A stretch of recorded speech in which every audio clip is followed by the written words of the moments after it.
This one's gonna be fun.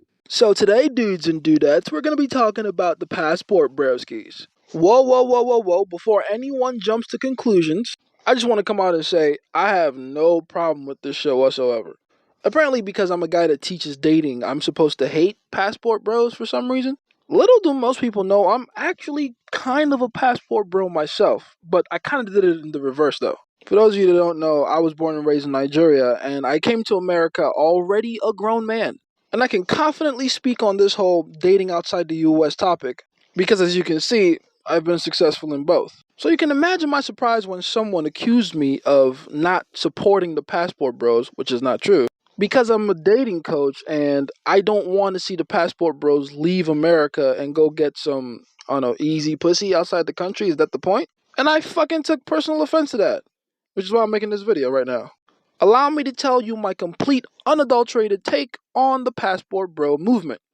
First point I'm going to make, the passport bros are right. If you listen closely to these fine gentlemen behind me, all the talking points they have about leaving the country to go find love are very valid.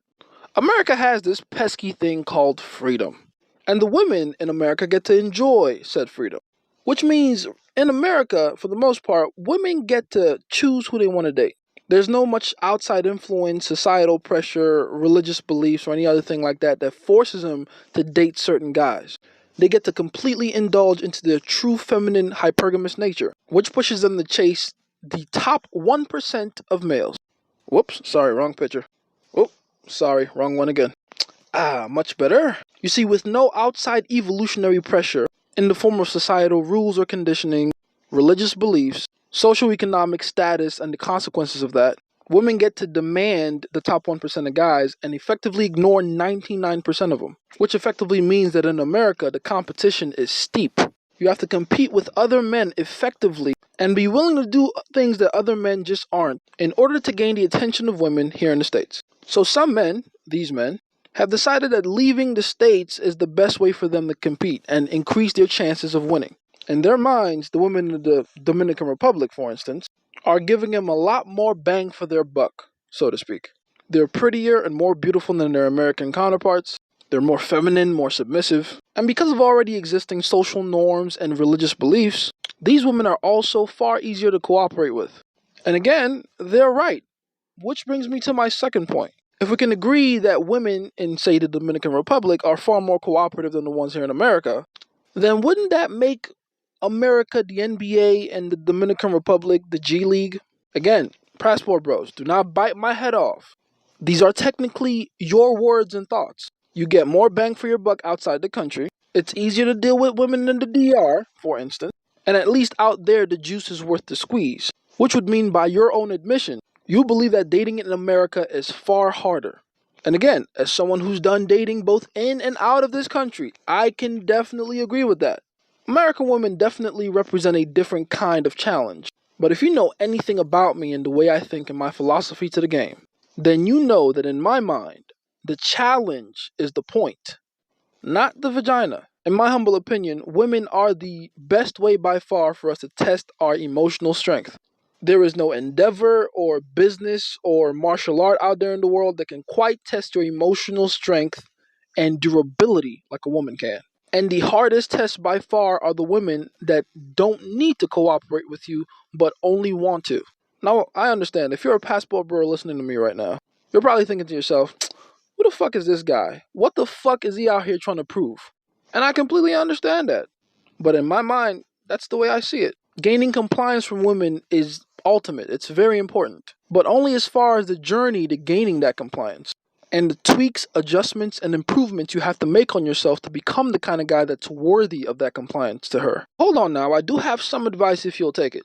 Listen up, passport bros. There's a way you can use your passport to dramatically improve your game and emotional strength. And please don't try to pretend like you have the best emotional strength in the world. If you did, you wouldn't be so hot and bothered about these women that are trying to shame you from leaving the country. You would ignore them and just go. But you keep making videos about them. Your insecurities are leaking, bro. So here's my piece of advice. And I borrow this from, honestly, anime. If you're an anime watcher like myself, well, to be honest, these days I don't really have the time to. I'm too busy. But if you like anime like I do, then there's a common theme that exists within pretty much all of them. At some point, the main character goes off somewhere, an alternate dimension, another planet, some faraway land somewhere, usually accompanied by a mentor. And under the tutelage of that mentor, the MC undergoes some rigorous training. Training, by the way, that is specifically designed to exponentially increase the main character's strength in a relatively short period of time. And keep that element in mind, time. Because it's not an accident that both Mount Mobyoku, which is where Naruto is training right now, and the hyperbolic time chamber in Dragon Ball Z both had accelerated time relative to the real world. Because the point for both was to create a badass in a very short period of time. Passport bros. If you use your passports correctly, you can significantly improve your skills with dating women and make up for lost time that you, for whatever reason, didn't get to practice with in America.